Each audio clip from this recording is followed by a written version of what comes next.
চট্টগ্রাম সিটির প্রধান সড়কগুলোর পাশের ইলেকট্রিক খাম্বাগুলো লাল সবুজের পতাকায় মোড়ানো।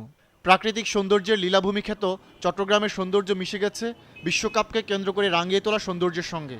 ক্রিকেটারদের ফেস্টুন, ইতিহাস ঐতিহ্যের চিত্র সব মিলিয়ে নতুন সাজে সেজেছে চট্টগ্রাম।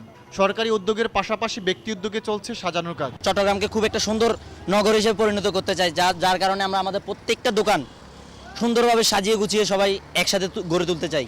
আমরা এই রং করলাম বাংলাদেশকে উচ্চতা দেওয়ার জন্য। তবে এই সৌন্দর্যের তকমাকে ছাপিয়ে কিছু জায়গায় ময়লার স্তূপ বা অপরিচ্ছন্নতা বড় হয়ে দেখা দিয়েছে। স্টেডিয়ামের নিকটবর্তী কয়েকটি রাস্তার পাশে দেখা যায় খোলা ড্রেন। নগরপিতা বললেন, সার্বিক কাজ ও সৌন্দর্য বর্ধন শেষ হবে খেলার আগেই।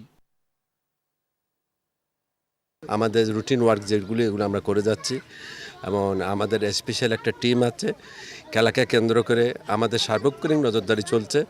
হয়তোবা আপনি দেখেছেন কোথাও স্টপ করে রেখেছে, এগুলি গাড়ির অপেক্ষায় আছে, গাড়ি এসে এগুলো নিয়ে যাবে, হয়তোবা এখনই শেষ হয়ে যাবে। নির্দিষ্ট সময়ে সার্বিক কাজ সম্পন্ন না হওয়ায় সাবেক মেয়র ABM মহিউদ্দিন চৌধুরী সমালোচনা করলেন বর্তমান মেয়রের। যেহেতু প্রয়োজন ছিল কিন্তু যথাসম্ভব করা সম্ভব হয়নি, কারণ অভিজ্ঞতার কিছু আমাদের অভাব আছে।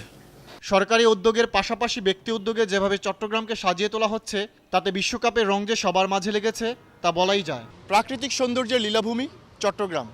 বিশ্বকাপকে কেন্দ্র করে লাল সবুজে মুড়িয়ে দেওয়া এই সৌন্দর্য কৃত্রিম সৌন্দর্যের সঙ্গে মিলেমিশে একাকার। কিছু কিছু জায়গায় অব্যবস্থাপনা থাকলেও ঢাকার চেয়ে যে সৌন্দর্যের দিক থেকে এগিয়ে চট্টগ্রাম তা আর বলার অপেক্ষা রাখে না। চট্টগ্রামের CRB এলাকা থেকে খান আলামিন, 21 টেলিভিশন।